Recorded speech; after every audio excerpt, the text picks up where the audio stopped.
All right. All right. All right. All right. My eyes are like cold. Weird. Like my eyeballs, but they're not red, which is, I have tons of allergies, so that's kind of cool. All right. So I'm gonna meditate. Oh, that's crazy because I was literally just gonna do that. I'm gonna meditate and talk. Well, not meditate, but be meditative. I like to go off camera, switch it up throughout the reading. Every reading is different, but I just feel a bit weird. Um, like if I'm meditating, my eyes are closed. I don't really want to be on camera, It's just like a little bit weird. Private, I guess. I don't know what it is. I don't know why I am the way I am. Who knows? Anyways, let's start. All right. So we have a 22-degree Leo sun, ninth house. Ooh, I like that. And a North Node trining it exactly in Aries with the part of fortune, fifth house. Okay, so this is like a very like like you are here and you're Sag moon. Wow. Okay. So you got like everything in your life is so much about, and then you have Uranus rising. Damn, that's a really interesting chart. And you have very few aspects. And then the sun is trining the moon also. So yeah, that's like right off the bat. And let's see, I'm gonna guess. There's got to be something with the South Node, like in Neptune, maybe. Let's see if I'm right. Oh, so close. It was Uranus. I know it's different, but mm,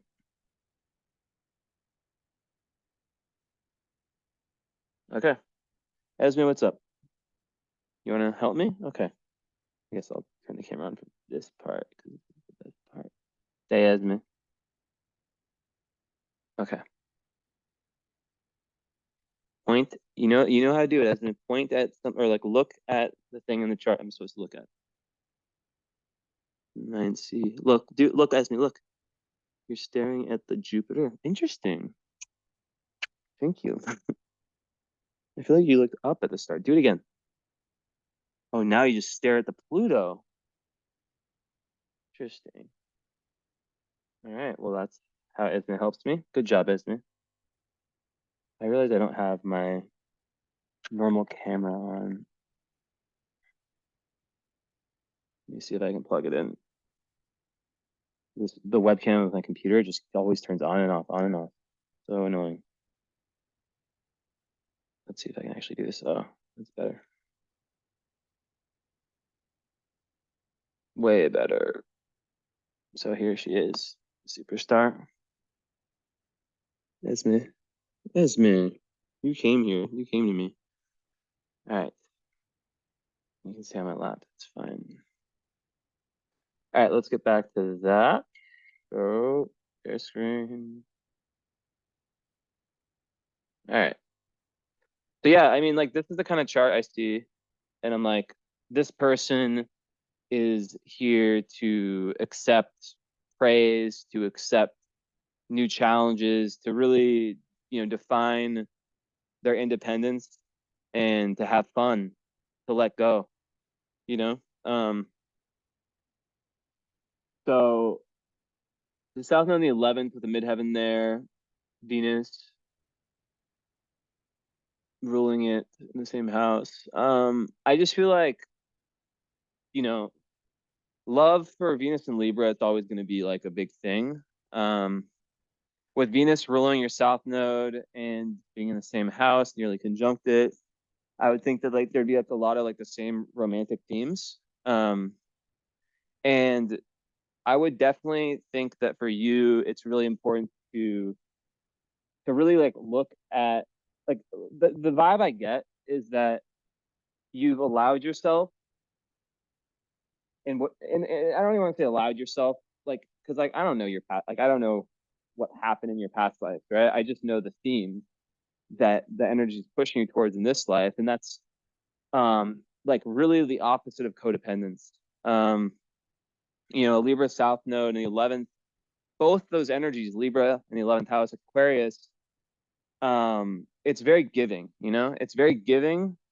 And sometimes people with this, there's a need to accept, like, well, first of all, it starts with boundaries, right? So you have this chart with all this fire and Uranus rising, because I believe that you've probably, in some way, I don't want to say like you've allowed or whatever, who cares, right? But relationships have probably defined you a lot in past lives, and in this life, you're like, nope. Like and you probably have a lot, with the 11th house, a lot of like good karma when it comes to like helping people, and it's like, imagine someone who has so many lifetimes where they're kind of like almost like not giving up, but like letting their creative potential, their independent potential, go, because they want to help people so much, and they want to do so many things. They're so humanitarian, so for the good of the group. And then also the Libra, the Venus element, it could be like someone who maybe allows relationships, or has allowed relationships to define them too much in different lifetimes. But the vibe I get is that you've probably built like a very strong, good karma up through different lifetimes, being very selfless and all that. And with that, you have the ability to have all this fire in the chart, this chart. So to have like the sun, and they're all in fire houses too. So yeah, to have like the Sag rising is very interesting.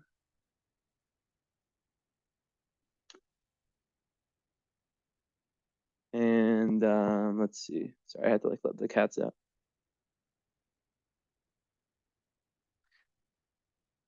So yeah, to have like the Sag rising, the Sag moon, and Uranus rising is so interesting, right? Because like on that theme,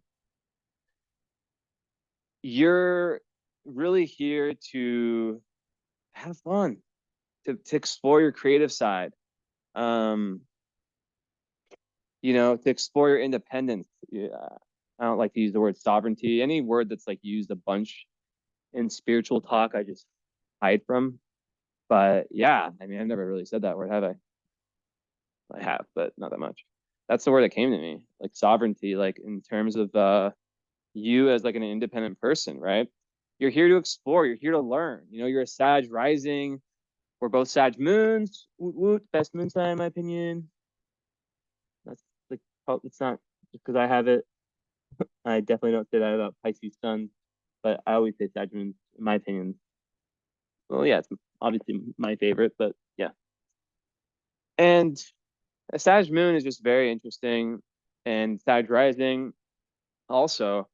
So, traveling is something that is, associated with Sagittarius, but really, what I really associate with is truth, ultimate truth.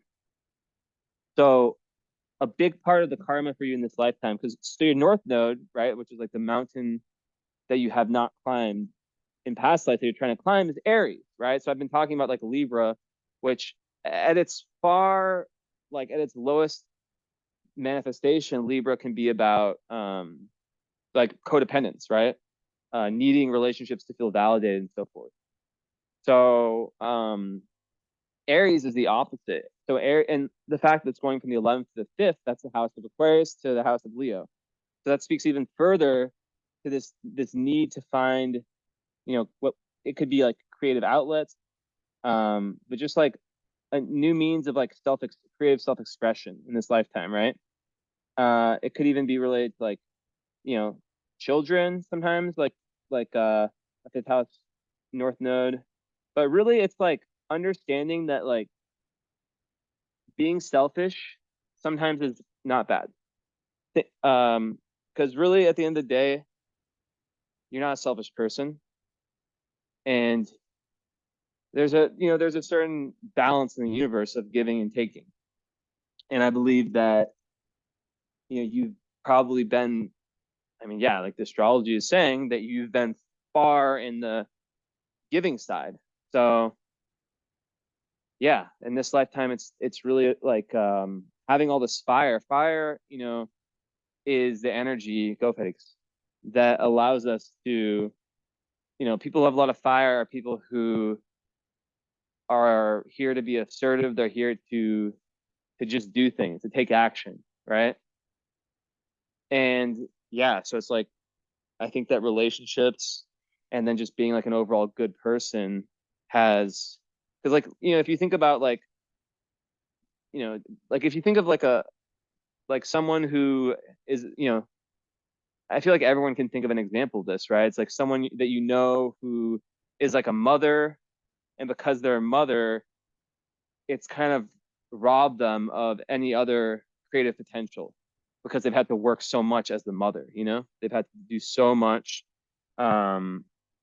So a big thing, and it's not any comment on whether like if anything, a fifth house north node would be speaking to how good it would be for you to have kids. But at the end of the day, that position for me is really about creating boundaries and not being afraid to just do what you want to do. As simple as that. Like Aries North Node is really in the fifth house. It's like I was saying, being okay with being selfish when it comes to your energy, right? When it comes to things that you're doing, and yeah, yep. So back to kind of what I was talking about, like, being a Leo moon, doesn't matter your age, you always have that inner child in you. I love that about Leo moon. Yeah, it's at 22 degrees, which is like a Capricorn, a difficult degree. So it could have been difficult for the first 30 years or so. There could have been like some setbacks. I don't go too deep into degree theory. Like it's just not my expertise. But when I do see 22 or 0 or 29, those are the three that I just like, always speak on. So I just find that interesting. I find that interesting because yeah, like it kind of gives like a Saturnian vibe. But the sun in the ninth house, the ninth house is a house of Sagittarius. So it's just more of the Sag energy, right? So what is high Sag? What is high Sagittarius energy? Especially since it's your moon sign, you feel this in your soul. So it's just that need to explore, that need to learn. It's like it's wisdom, right? It's like when we tie everything together, if Gemini, which is the opposite sign of Sag, is the journalist, Sag, or the data collector, Sag, it collects all the data. Or no, Gemini is the data collector, right? And it represents the lower mind, not because it's stupid or anything, just because you have to like both are necessary, right? And sometimes that's a thing to look out for very Sag people, is that they can sometimes not pay close enough attention. I've definitely seen this now that I think about it. Like they can sometimes not pay close enough attention to where the data is coming from, and they can like that's really important, right? And then so it's like important to know like this is a source I can trust, or like understand, okay, like this makes sense. Like I'll give you an example. I'm a Sag moon, so I can speak on this. So a lot of astrologers like I won't talk about something in a reading unless like I've it makes I just spilled goddamn. 1 second. So yeah, I won't speak on something like for example like if someone tells me about an asteroid, right? Like I'm not gonna just believe it, like the thoughts that come to my head are like, all right, even with degree theory, like I've just seen like I like, to me, I like, and especially in astrology, like I need to see it, I need to prove it for myself. I need to like have like live sessions, like the follow-ups or whatever, current astrology sessions I have after this. I'm not sure, I don't have it in front of me if you got just the reading or if you got the follow-up in current astrology. But that's what most people do. And that's when we kind of go over everything. But yeah, so I think that like one thing with some Sag people I know is that they'll just like they'll just take something on and they won't think about where it came from. They won't think about why is this right or why is this wrong. So like that's an important thing, right? Is to still have that, to still balance out, because at the end of the day, every sign has an opposite, and you should always look at the opposite energy because there's a lesson in the opposite, right? They're called axes. There's 6 axes in astrology, right? Of the 12 signs.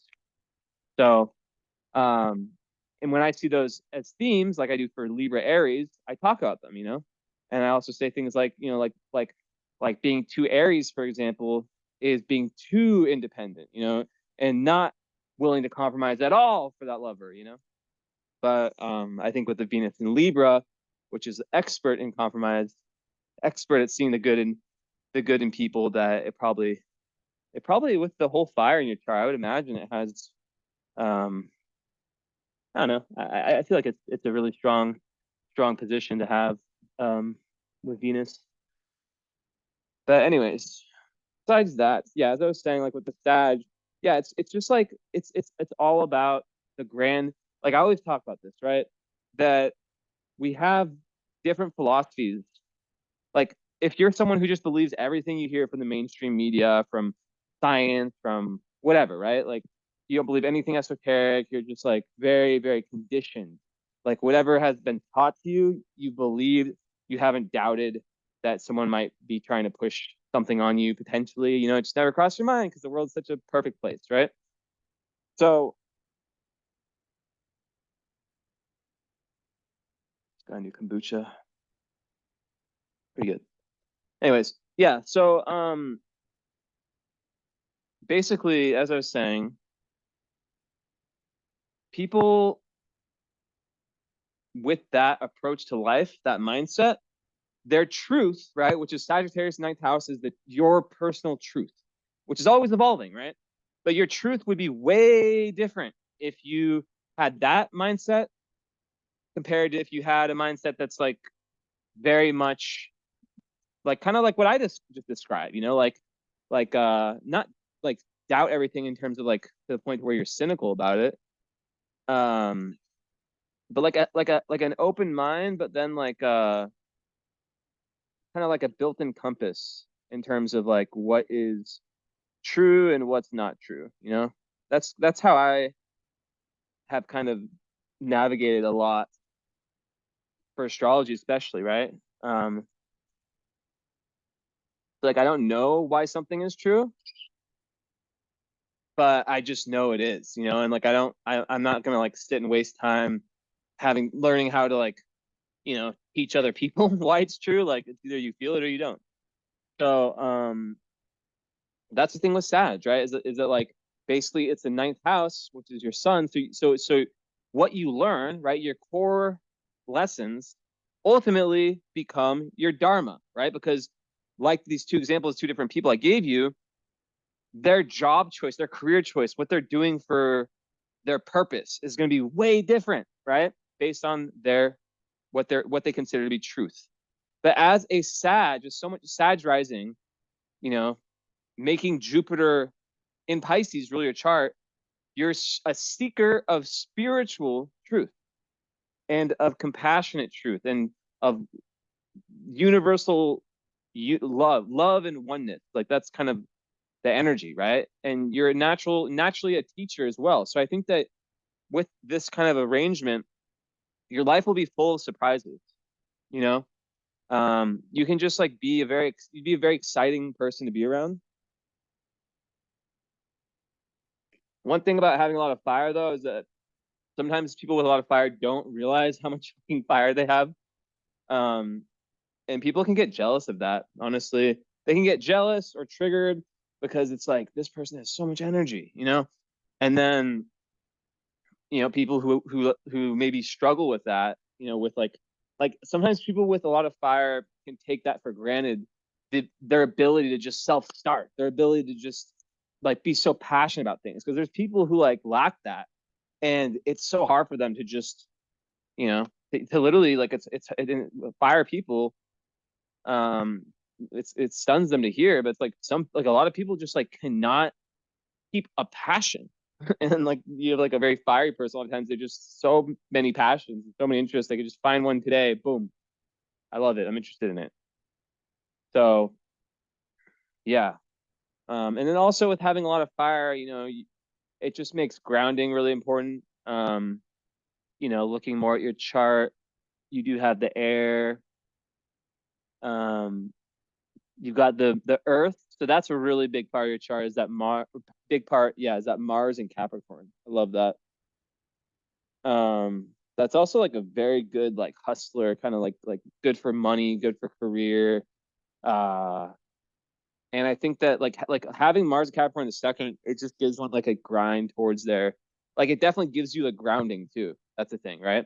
Mars and Cap is a really good Mars sign.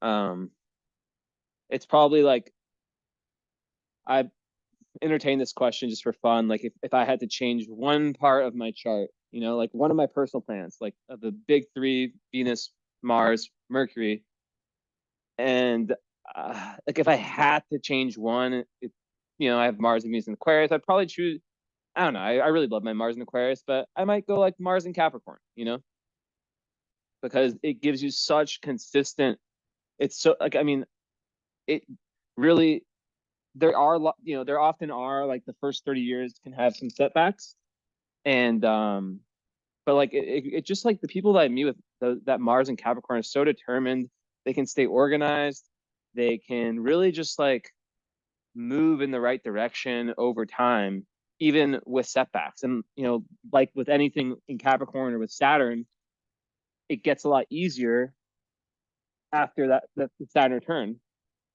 And I always say that, it's like taking 2 steps forward, then you get pushed 3 steps back, and it's kind of random sometimes. And then you get to like the Saturn return. It's not like it just all of it magically goes away at 30 years old, but things just get a lot more chill, and suddenly like you still have that grit, that movement forward. You just all this you still have, just without like the karmic setbacks, right? So that's why so many successful people have this like Mars, either like in some aspect of Saturn, and Mars in Capricorn. I see a ton. So yeah, and it's in the second house. The second house is very much about income and just kind of a go-getter. But it's important to know that it's always important to understand with any second house energy like that. And I don't think you have this based on the rest of your chart, is the balance between material success and material ideals, material values, and spiritual values, right? That's important to be able to balance those, because sometimes a second house Mars, can be very much about the material. But I think that with this very Sagittarian energy in your chart, I think that's you're probably very, very concerned with finding meaning, with always updating that truth, and trying different philosophies, traveling to different places physically or metaphorically. And yeah, just growing, like I think you're really here, like this incarnation is really a lot about that Sagittarius energy. And with Sagittarius, there's often a lot of um tr- you know test retest, or not test retest, like there's a lot of like, um there's a big need to go out and trial and error, there's a big need for that. So yeah, that's important. and just allowing yourself to kind of just go and I don't want to say make mistakes, but just try things, you know? Oh, this seems interesting. Like allowing that intuitive fire to guide you towards truth. And that's how I think you're meant to live, you know? And as a Aries North node, Aries is the pioneer. Aries is the daredevil. Aries is the one that in fifth house moves towards their authentic self. And to have your part of fortune on your North node is just like extra validation that you are at your flow state when you are being creative, when you are being authentic, like when you are living up to the term authentic, or yeah, authentic self-expression, right? When you're not expressing yourself in a way or creating in a way that has to do with any conditioning, when it's just the pure essence of you, right? So I definitely think for your chart, like having like if this was like a kid's chart, if I was doing this like for a parent, I'd be like, you definitely need to put this kid in like they definitely need to like travel a lot, they definitely need to see a lot. Um and they need to have a creative outlet. Just let them try a bunch of things and there'll be a few things, that like some things just won't work, but some things will just completely light their fire and you'll know, right? So that's important. And then with that Mars and Capricorn, really being able to follow through on that. Now, what's interesting is that Neptune is conjunct the moon also. So that's very key because, very key component because that makes you extremely, so that really makes up for like the lack of water in the chart. Because you'd be very, very empathic. And I think, with Neptune on the moon, that's like a very big indicator for like psychic abilities, whether they're known about or not, but just the potential to really dig deep, It's like a muscle, right?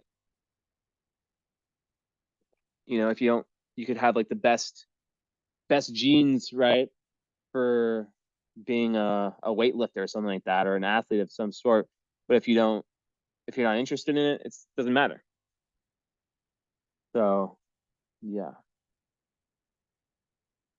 Aside from that, I think that there's a lot of interesting things in this chart.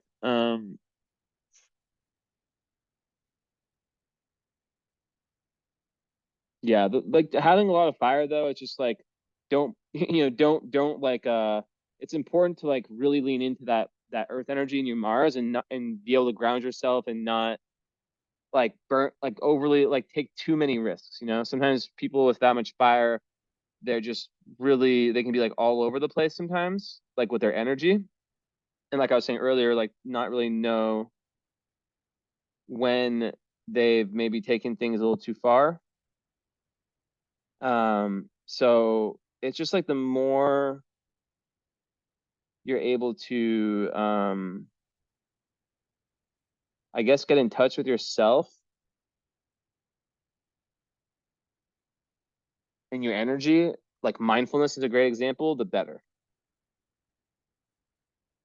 Yeah, definitely, definitely, definitely.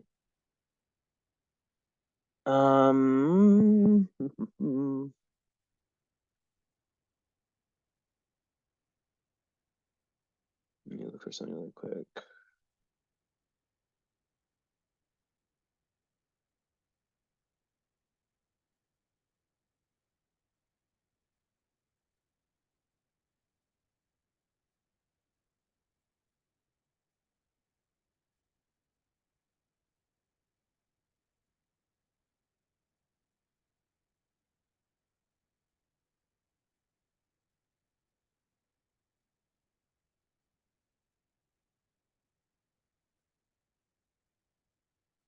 Okay. Yeah. So, anyways,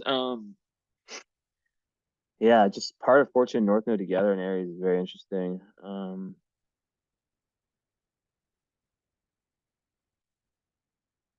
Yeah, it goes perfectly with everything with that Leo energy and the Sag energy. But having Uranus rising is also very interesting. And then your Saturn would be in the 12th in Plastus. And I even though I'm both sign, I still would look at that as a 12th house Saturn, which can be difficult. And the Pluto, which Esme is looking at, is interesting too. Either way you put it, there's definitely like some need to kind of overcome some fear of the unknown. And, there's big time leadership potential with anyone with this much fire. Like I was saying, you just have to make sure to like, be more risk adverse. To just be risk adverse. I don't know if you've been or not, but that's where that Mars and Cap just comes in so clutch. But overall,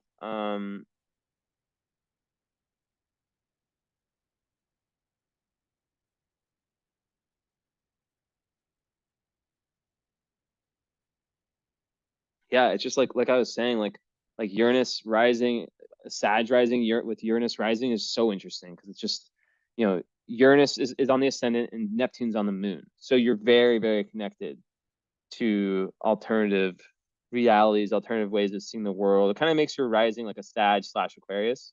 And kind of makes your moon like a Sag with a taste of Pisces. So yeah, I think with Neptune on the moon, yeah, you just need to watch out for the people that you hang out around and the environments you're in. It's very good for like for being super empathetic though. So it's actually a really strong point in your chart with all this fire because um it'll make you really a lot more aware than other people that have a lot of fire, and just being able to be like a sponge for energy, which it's yeah, it's good, and it makes someone a very, very good healer. But then you also have to, understand the potential for how negative people and negative environments can affect you, right? And just really, really feeling like the suffering of the world. And then with the Uranus on the ascendant, it just adds, yeah, it just adds so much excitement, so much intrigue, and things that can just like boom at the flip of a coin, just like everything changes in the life, and they're here to be different. They're not here to just fit in. And life is an adventure for the Sag rising, right? That's how it is. Life is seen as one big adventure.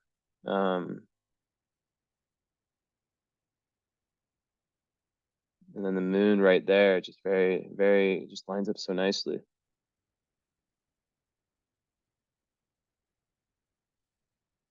So one other thing about Sag moons is that, I mean, I could tell you a million like amazing things, right? They're so optimistic. Um, they can turn like a very bad thing into a good thing. But sometimes it can be taken a little bit too far. Um, so that's like the one thing I can say about Sag moons that's like kind of a beware thing, is just that they're so good. Sag moons were so good at creating meaning, right? We're so good at like, so something bad happens, right? You could say like a trauma or something of that nature.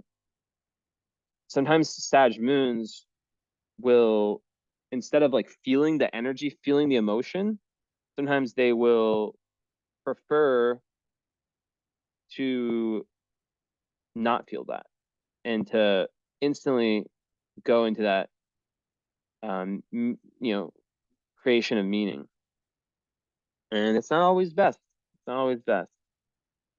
It's important to feel thing, to feel everything. And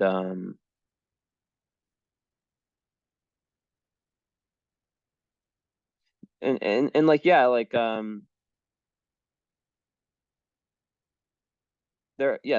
are times where it is very very important, to not allow your emotions to like absolutely just take over, I guess.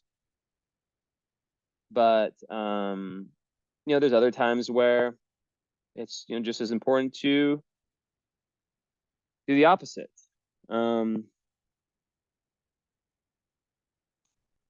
So I think that's kind of the one thing with Sag Moon, like the potential for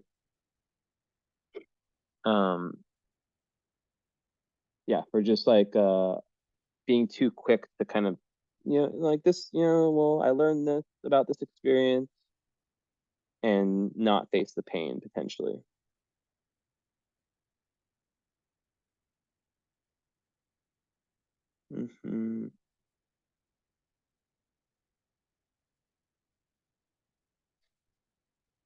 Anyways, so I think the one thing that would hold someone back with Saturn the 12th would be like fear of the unknown. Maybe some like it could sometimes show up as like different phobias, and it could also be like like fearing ghosts or fearing things that are unseen. So that's why the Neptune on your moon is so clutch, because it will make you more interested in studying those unseen realms,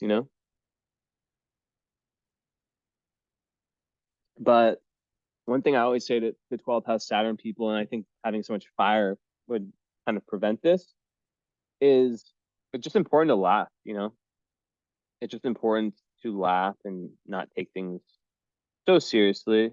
Yeah, there's some stuff that's really important, of course, but overall, I think that it's important to just have a sense of humor. So yeah, Pluto is interesting because it would be in the 12th and whole signs in the 11th. So either way, it's like, it'd probably be in the 11th in Pastos. Yeah. Yeah. But like, it's just kind of how you can really make your mark on humanity as a very transformative kind of leader for a different cause you believe in, different ideal you believe in. You can really, really, really be that person. And it just makes someone really care a lot about humans in society, and just willing to kind of stand up for some things that they are against or that they are for. And yeah, very few. So yeah, you have the okay. So you have this one, the Venus and the Mars squaring. Okay. And then your sun trines your moon. That's really nice to have like your sun trine moon, because and sun trine ascendant and moon, because Leo is obviously like it's a fire sign as well, right? So Leo and Sag get together very, very well, right? Um so a lot of times, not always, because I've talked with some people recently, especially who had the sun trine moon, and their parents were like horrible and like divorced. So like I've kind of stood away from, like I kind of like haven't wanted to say that lately. But a lot of times if you look at sun trine moon, it's like having two captains to the ship that is you, and they're both headed in the same direction, right? So there's not like, if you have sun square moon like me, it can feel like you're being pulled in two different directions, and it's kind of hard. So the Leo and Sag have very similar goals. That's why I was saying early on that there's just such an obvious dynamic in your chart related to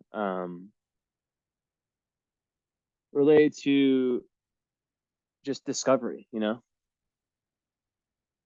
It's just like very, very, very prominent, and just Goes back to that past life stuff I was talking about. And then you have interesting stuff like, so with relationships, as a Sag moon, Sag moons definitely need a lot of space. And they don't really want to be held back by societal standards, I guess you could say. Like they really want something, they might even want to be with, I guess I'm a Sag moon, but we have different Venus and everything. But there's just a need for keeping your individuality within relationships. That's just really important. Um, let's see.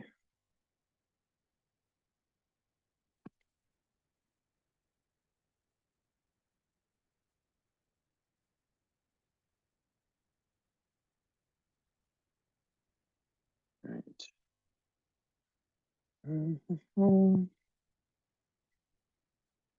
And then, on like with your seventh house, right, over here, having Gemini rule it, so Mercury rules it, but then having Black Lilith and Chiron right there, that speaks to how romantic relationships and just partnerships in general can bring a lot, there's a lot of healing to be done there. And because your South Node is ruled by Venus and in the same sign as Venus, a lot of the relationships are very karmic. But you learn a lot through them, even if there can be a level of darkness to them, right?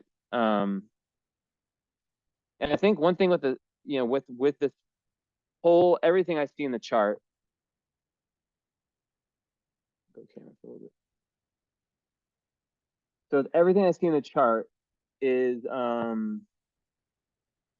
this potential, right, for codependency. But then like there's also the complete extreme opposite, right? Which I kind of hinted at earlier. And having Gemini descendant with Black Lilith and Chiron, well, one, that's like someone who can be a very great healer. The seventh house also rules our clients. So this is like a seventh house relationship we have now. And yeah, I just think that it's very interesting. Because Black Lilith on the descendant could definitely speak to some attitude in relationships that needs to be transformed for the better.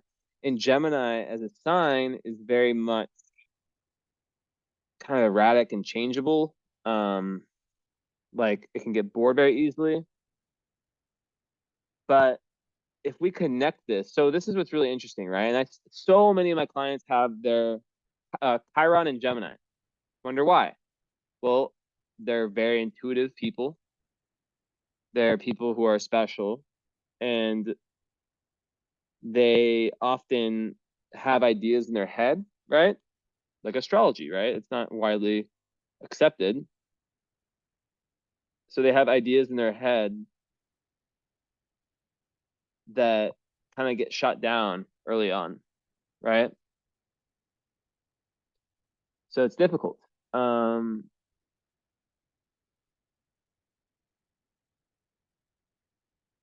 And then the big learning for them is to learn to trust their own thought processes, right? To not doubt their intelligence, right?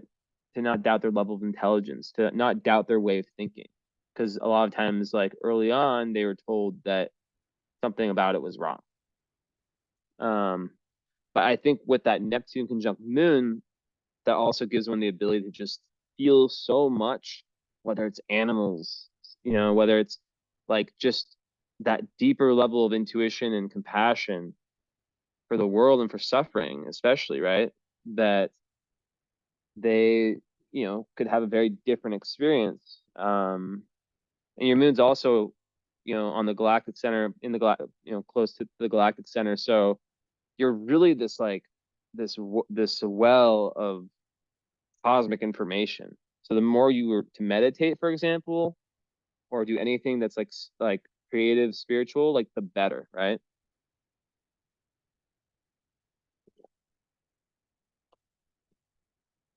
once again, I'll always go back to this because it just shows up everywhere in your chart, is that the essence of everything is, your ninth house sun, all that Sag energy. So, there could have been some setbacks, some things that kind of pushed you from fully propelling in that direction. But, the house of your sun's in is super important. Now, it would likely be a eighth house sun in Placidus, but either way, there's still like, that would make one the idea of like going deep into like the darker realms, transformation, all that really important. But the whole sign of the ninth house just goes with your Sag energy, and it's just ultimately all about learning, whether it's internal learning or external learning, right? The ninth house is more about the external learning and the lessons and just going out in the world and collecting all that and creating that truth, right? And then through that truth, you're also evolving as you update your truth and what you know to be possible, and your awareness of yourself, you evolve, right?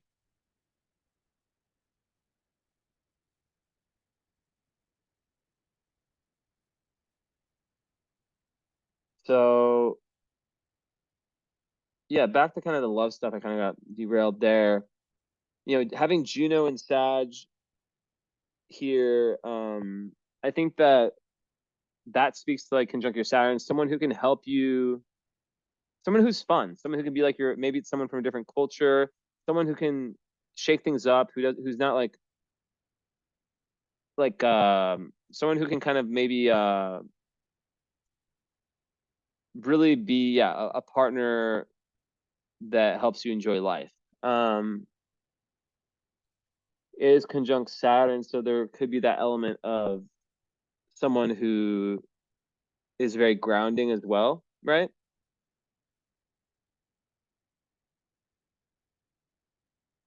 Sometimes Saturn is like older age or more conservative, but definitely where there's security, I think, a mix of security and fun.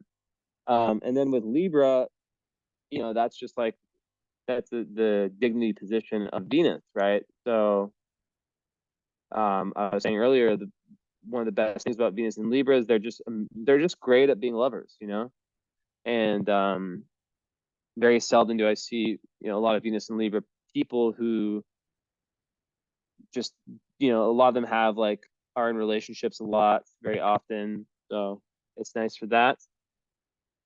But it squares the Mars, so that can, speak to just impatience in love. Um, and it can be difficult for people to like kind of keep up with your pace potentially. And there can be some impatience with yourself also, which then, yeah, can lead to like impatience with others. Um,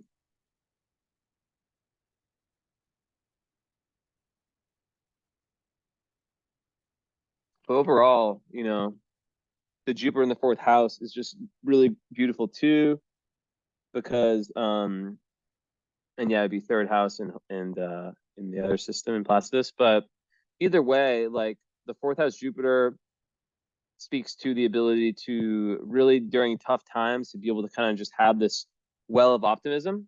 Um, Oftentimes people who have that, the childhood was pretty good. And I was telling you earlier about like sun trine moon, how a lot of the time, sometimes no. So but a lot of times that speaks to like the parents having a good relationship, or like their worldviews being pretty similar one for the other.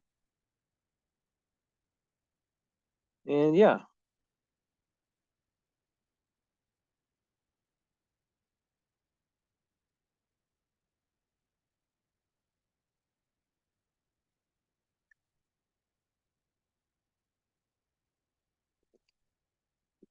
so intuitive, so intuitive. And let's see, and even your sun is trining Uranus too. So that creates just a very innovative person, very inventive, very individualistic, but it's like a trine, so people will be like attracted to this like very yeah, more chilled out sense of just like I'm being me, I'm being my individual self, you know. And it'll make you like, yeah, interested in kind of like out of the ordinary types of hobbies and pursuits.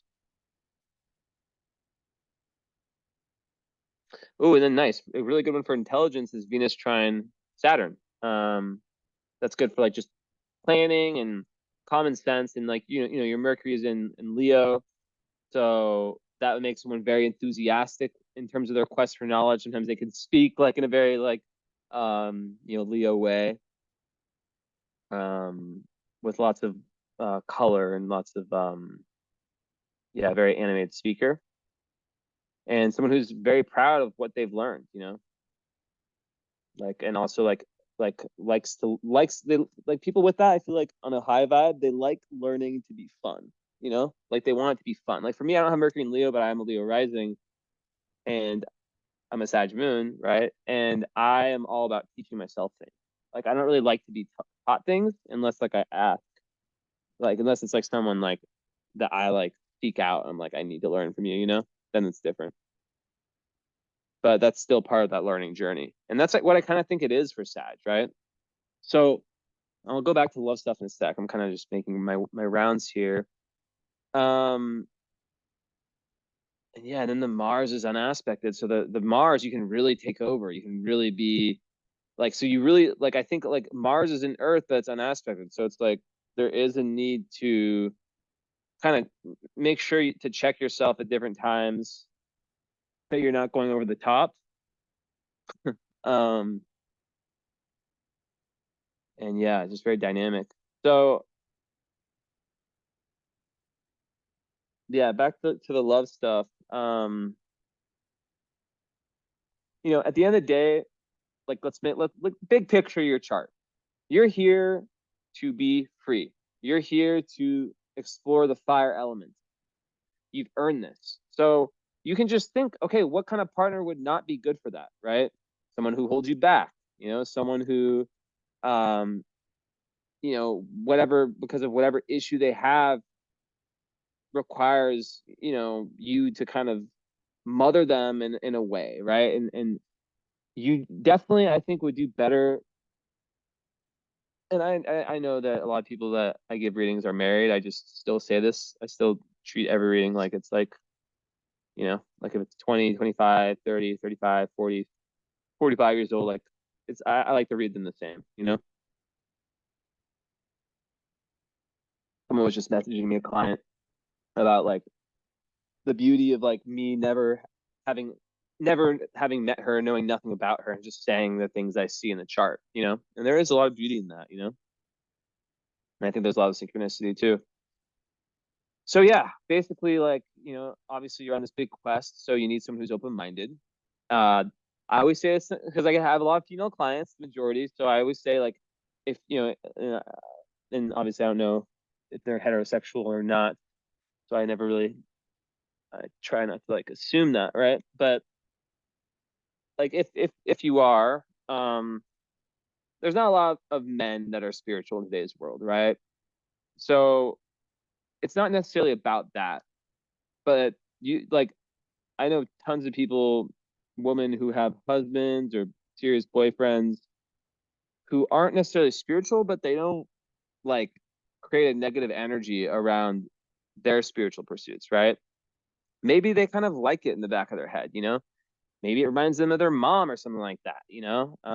And they are willing to have conversations, or at least like allow their woman to do her thing, and they do their thing. And it's really an energetic thing more than anything else.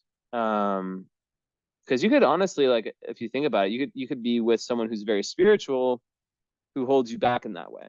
So it really is not about like how spiritual someone is. No, it's just so cold.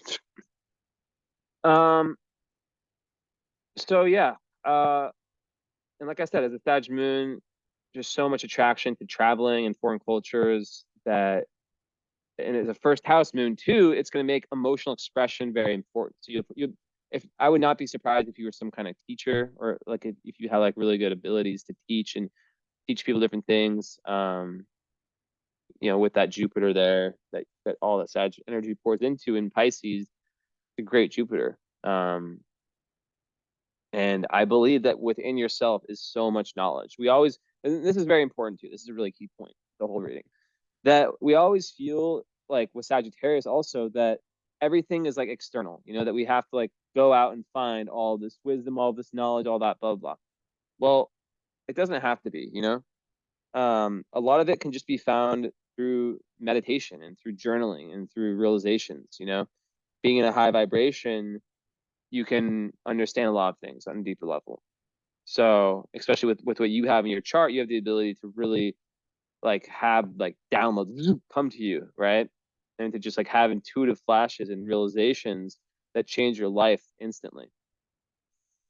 But yeah, I think the big thing with your chart is grounding. Uranus rising with so much fire, it would definitely make someone who's not afraid to take risks, which is great. You're meant to do that, but just good to kind of, for like the big ones, to kind of sleep on it if you need to. So that's important. Come on, Felix. I'm trying to get Felix back inside. He doesn't want to go. Anyways, and yeah.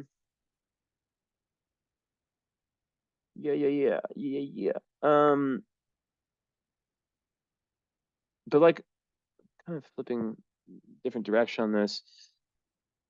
If we thought, like from the Placidus perspective, your North Node would be in the fourth house. So either way you flip it, like Placidus, the chart, like some things change that add like a lot more of a introversion, like the sun going into the eighth, most likely, and the North Node going into the fourth, most likely. It speaks also, it kind of adds like an element of like this the importance of having like this deep kind of spiritual relationship with yourself, right? And to always be evolving, to always be updating and going through the death, rebirth transformations. 1 second. I'm gonna pause this for a quick second and run to the bathroom. Okay, I'm back. So in terms of tips, I just thought about this. I was like, this is kind of a cool idea to just give tips. Maybe I'll start doing this every reading. So tips based off your natal chart. One, obviously, always strive for independence. Always strive for, always ask yourself the question, am I doing this for someone else or for me? Now, of course, there is that balance that's needed, right? Like you can't just be like too far in one department, but ultimately you're here to grow on a spiritual level, and you're here to grow on like a truth level, right? You're here to learn. So anything that stands in your way of that, right? And learning with so much Sagittarius, it's a lot about traveling. So Sagittarius and freedom, right? It needs freedom. It's mutable fire. It wants to just be able to go with the flow in life. So, anything that is really getting your way of that is not great. Now, of course, with that said, a second tip would be that a level of grounding, stability, security, that's needed, right? When you have all this fire, it can be so easy to overstep boundaries and to just go like too far into things, right? So to make sure that you're meditating, journaling, doing something creative, like that's the third one, is a creative outlet, right? That is so huge and such a game changer for someone with this kind of chart like this, right? As a Leo, you're here to create. You're here to be the inner child. You're here to just let go and always be kind of evolving and learning. So then, also just accepting like you're not like everyone else. You're very special. I haven't seen like a chart with like Neptune on the moon, so psychic, Uranus on the rising, such an alien, right? So learning to accept that and learning to allow life ebbs and flows to happen, right? Now I don't think, I don't know. I don't know if you got the follow up. Let me check.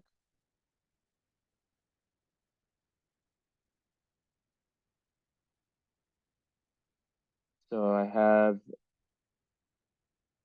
didn't write it, but yeah, I'm pretty sure you have it. Yeah, that's the price that would be for follow up. Okay. Um, so yeah, overall, go back to the chart. Yeah, just like a lot, like understanding and just really valuing yourself in that way, you know, valuing yourself as an individual, as someone that is just their own person, right? And I think, yeah, just like really digging into that kind of, because there is like with your Ceres also in Libra, like there is a lot of like relationship energy. So I think just being very, very concise in terms, I don't know if you're if, like, I wouldn't be surprised if you're just like married for 10 years or just like with the same person for like long term. But you know, just like in that area of life, if that isn't the case, just being very concise with all the tips I gave around love and yeah, just like you can be in a relationship that's very committed, like I am, Sag Moon, but you can make the rules, right? You can say, I need this much space. Um, we need to have energetic resets from time to time. Like we need to sleep in different bedrooms. Like these are all things I do, right? Because I don't really give a shit about like what other people think of me. Like I don't care. Like I'd rather have a relationship that works than one that doesn't. Um, Also, and this wasn't showing up until I'm looking at it, you have Venus square Neptune. So this did not show up. That's so weird that my program didn't pick it up. But Venus square Neptune is very interesting. And the core message there is that people with that sometimes can fall into the trap in love, right? The trap in love in terms of over idealizing someone, thinking some like this like so it's really important to be grounded in that area. Because there can be like this, and this can kind of speak to that Black and Lilith on the Descendant in Gemini, where there can be, you know, things that happen that, and this is what I do sometimes in the reading. I just get up. I'm gonna pour this out. But yeah, there can be things that happen that sometimes are difficult, where it's really important to not allow the first impression to be everything. Um, and also, I think that people with Venus square Neptune can be, yeah, they can be sometimes like they really have to like understand that you know Venus is self love, and sometimes the square of Neptune can cause a little bit of fog in that area, and it's also the relationship. You know, it's self love which then gets um projected, right? That's what Venus is. But with Neptune squaring it, it can make one so it can sometimes make one a little bit unclear about what it is that they value about themselves, right? So that goes back to that first tip where I'm like, you know, the more that you lean into who you are, the better, right? Um, that's important stuff. And yeah, just like people can make mistakes, right? Of judgment with that placement. So with money too, important to not just like go into like a business deal or something like that. Sleep on it, you know, take your time. That goes back to one of my tips, right? Take your time. But yeah, your North Node in Aries is really asking you to be the pioneer of your life and to really like learn to connect with your intuition and know what like be very decisive in life, you know, blaze your own path. Maybe they're paths that aren't even seen in your family. So yeah,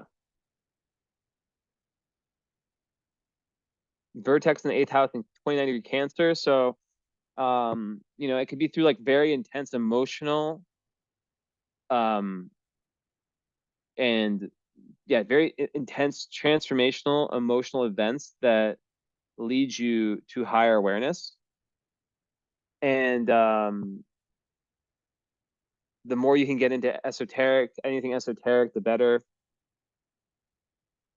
Anything related to like the kind of more undercurrents of life. Okay, let's look at stars.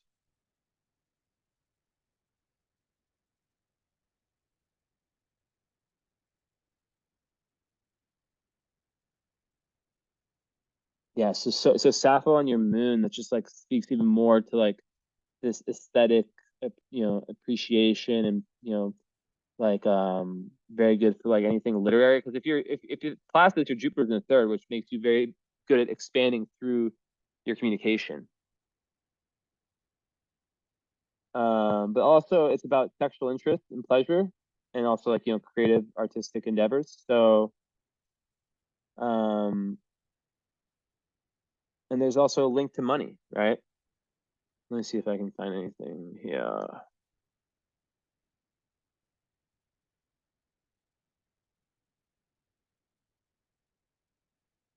Here it is.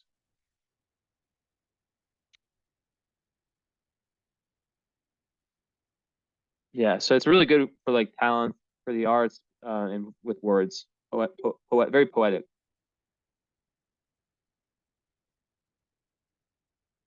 And there's like a whole sexual aspect to it, right? Like being able to like really, you express your sexuality and act as you choose in that area.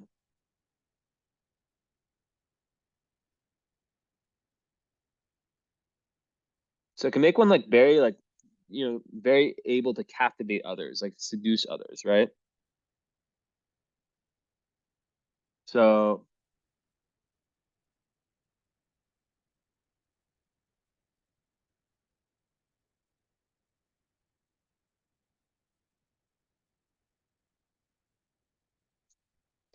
your roots, hometown, culture, and family could serve as inspiration for exceptional works of art.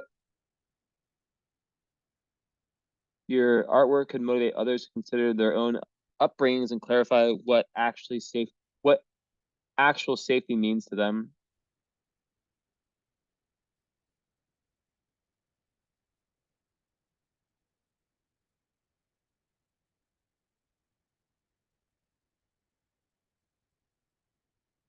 Also, I think women can not necessarily feel like they can feel threatened by you. There could be some jealousy. I already mentioned that earlier. Yeah, it's really good for art. And just being able to really create from your intuition. So like poetry, art, it could just be such a great thing for you. I don't know if you're doing that.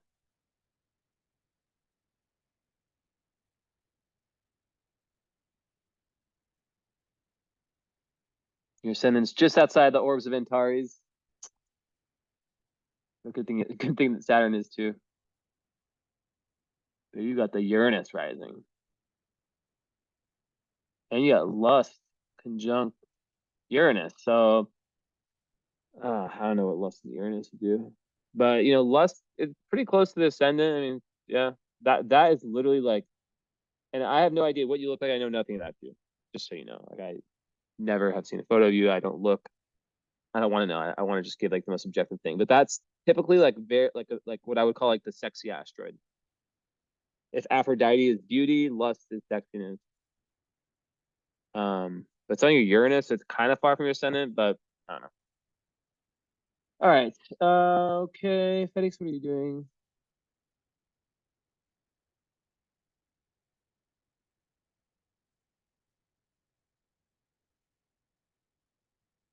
Okay, so none with the Leo ones.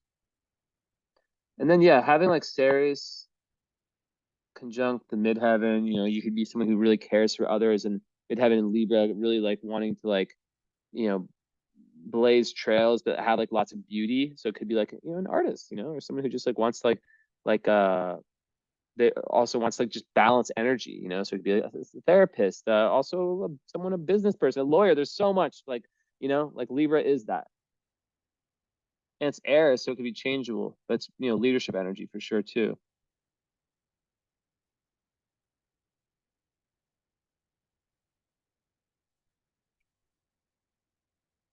Lilith on Jupiter. So you could be someone who's like very like a woman who just can't get pushed around, right? In this like very like barbaric world. A woman who just a very witchy vibe to you. Like you could be someone who works with potions, who like kind of has like an inner sorcerer slash witch, which is really awesome. Um, So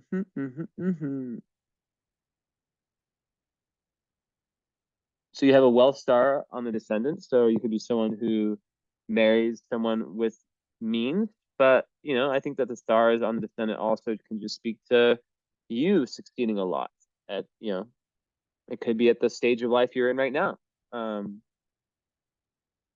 That's really neat. Really neat.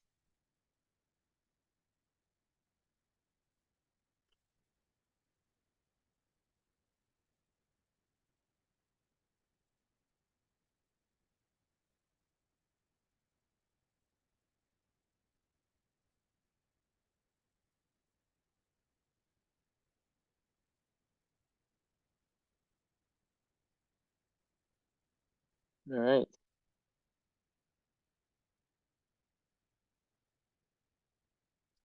Thing real quick.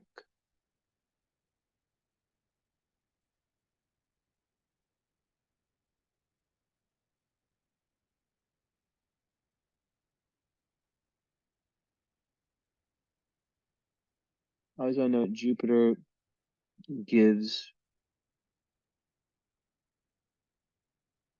So definitely like watch out for anything legal, like contracts, stuff like that. Make sure you have, like, if you're in business in any way, just in general, that you have someone look over your stuff. And I kind of got that intuitively, and then I saw something that kind of showed that. So yeah, that's important. And then also you have a lot of spiritual protection.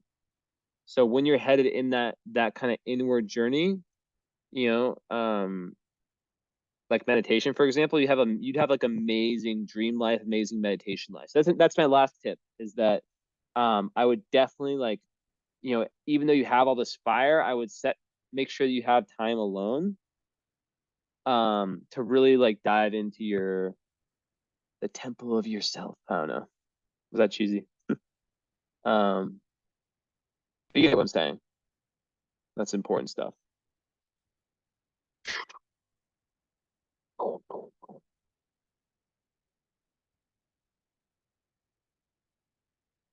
Just get one of the-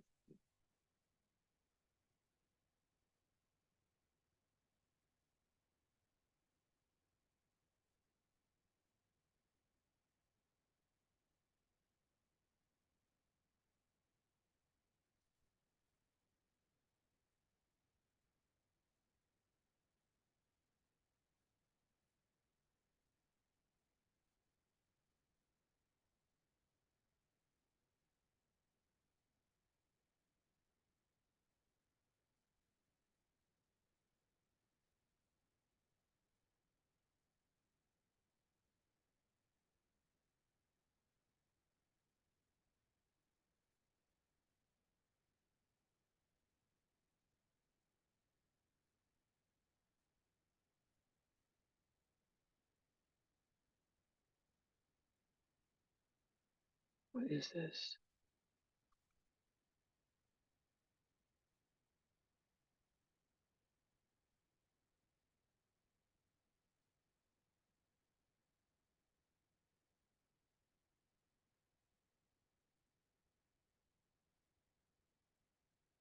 Okay, interesting.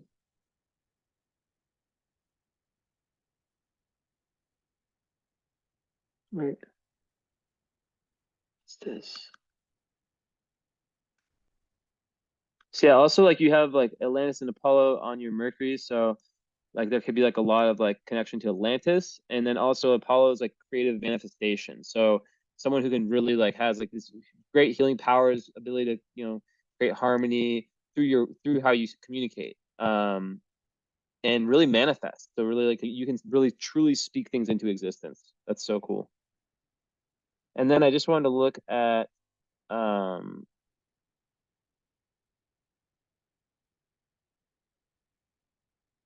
just like the one thing. So, okay, this is what it says about Regel conjunct descendant. A splendid and illustrious life, glorious, mighty, in commanding nature, fame, potentially busy with many activities, bountiful resources, well known, potentially prosperity around middle age or through marriage. or through relationships with women. So I was pretty much on top of that one. Like the prosperity coming like around like more middle age. And then last things I didn't talk about, having best done Aries in the fifth, like, the need to focus on like creative projects, and just like working, like being very self-reliant and self-motivated. So it's way more like an entrepreneurial type vibe, which goes with your North Node. And someone who likes to, work with them, work like alone, right? Like have independence in terms of what they're doing, and then be able to push it into like something that's creative, something that's like really touching their North Node. So the best thing is for your work to be able to have that connection. Felix, what are you doing? What are you doing, Felix? Okay, and then with Palace, it is in the we talked about Juno and Sag. A lot of people, Juno Sag, marry people from other cultures, and it's in the 12th house, so it's very, very karmic lover. And on Saturn makes that even more. Hey, Felix, what's up?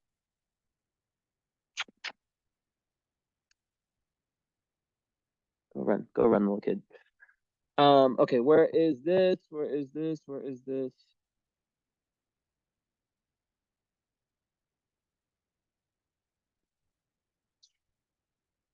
Oh no, no. Okay, yeah. So Pallas is in Virgo, so in the 10th house. So that makes one very wise in their career choice. Able to really plan, shape their life direction, and then Virgo gives like a very analytical mind, right? Able to really like, yeah, like very good for planning, and good for discriminating, or I guess like, yeah, like having like good discriminative um powers. What's good for me, what's not good, and yeah. And then, yeah, just the 10th house really good. So yeah, that is everything. I hope you enjoyed. This was really fun. Actually, I need to look at one thing. Oh yeah, last thing. You have like a really good nodal, like the nodes are trining your sun and your moon. So it's like this kind of grand trine that's formed, even though it doesn't really like create a grand trine with the North Node because it's not an actual planet. But you know, that would usually speak to really good karma with both parents. And if that's the case, that's amazing. And just how your sun and your moon, the Sag part of you, that Leo part of you, are really pushing you towards that Aries part. It's so evident.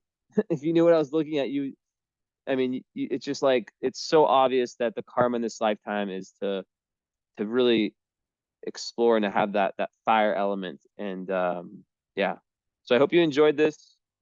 I loved it. So it's getting very dark in here. Well, I didn't notice that. But yeah, so let me know. Oh my God, I swear, every reading that I'm trying to keep them at this time. But 118, that is beautiful. And I said everything because I went on a really long run, so my brain is just working really well. But yeah, let me know if you want to add the current astrology. Most people do. It would be 250 instead of like 370. And instead of having just the 1 hour follow-up, which we have already, blah, blah, blah, we add the current astrology / spiritual alignment to that. And that becomes like a long, it's usually around 3 hours, but I've been more efficient these days. I don't know. But I go over everything in your current astrology. So yeah, like I said, most people do that. Felix, what are you doing? Um, so let me know. Let me know. Go, Phoenix. And yeah, thank you. Ciao, ciao, ciao.